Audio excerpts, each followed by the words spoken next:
ഇസ്ലാം എന്ന ദൈവിക മതത്തിനെ അപകീർത്തിപ്പെടുത്താൻ ഇറങ്ങിത്തിരിച്ച ചിലരുണ്ട്. സാധുജനങ്ങളെ സ്വർഗത്തിലെത്തിക്കാമെന്ന് പറഞ്ഞ് ഇസ്ലാമിലില്ലാത്ത പുത്തൻ ആരാധനകൾ സൃഷ്ടിച്ച് സ്വർഗത്തിലെത്താനുള്ള കുറുക്കു വഴികളെന്ന് തെറ്റിദ്ധരിപ്പിച്ച് ചിന്താശൂന്യരായ സാധാരണക്കാരായ മുസ്ലിംകളെ വലയിലാക്കുകയാണ് ഇവർ ചെയ്യുന്നത്. വെളിച്ചം കണ്ട പാറ്റകളെപ്പോലെ സാധാരണക്കാർ അവരിലേക്ക് ഓടിയെടുക്കുകയും അവസാനം പാറ്റകളെപ്പോലെ തന്നെ നരകത്തിൽ പതിക്കുകയും ചെയ്യുന്നു.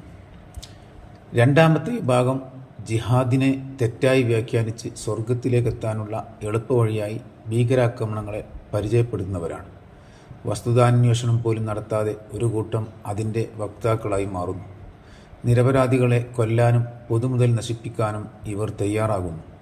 സ്വർഗപ്രതീക്ഷയിൽ സ്വയം പൊട്ടിത്തെറിക്കാൻ പോലും ഇവർ സന്നദ്ധരാകുന്നു. യഥാർത്ഥത്തിൽ ഈ രണ്ട് വിഭാഗത്തിൻ്റെയും പിന്നിൽ പ്രവർത്തിക്കുന്നത് പിശാചാണ്. അവൻ അള്ളാഹുവിൻ്റെ മുമ്പിൽ ശപഥം ചെയ്തതാണ്, നിന്റെ ശരിയായ മാർഗത്തിൽ ഞാൻ ഇരിക്കുക തന്നെ ചെയ്യുമെന്ന്.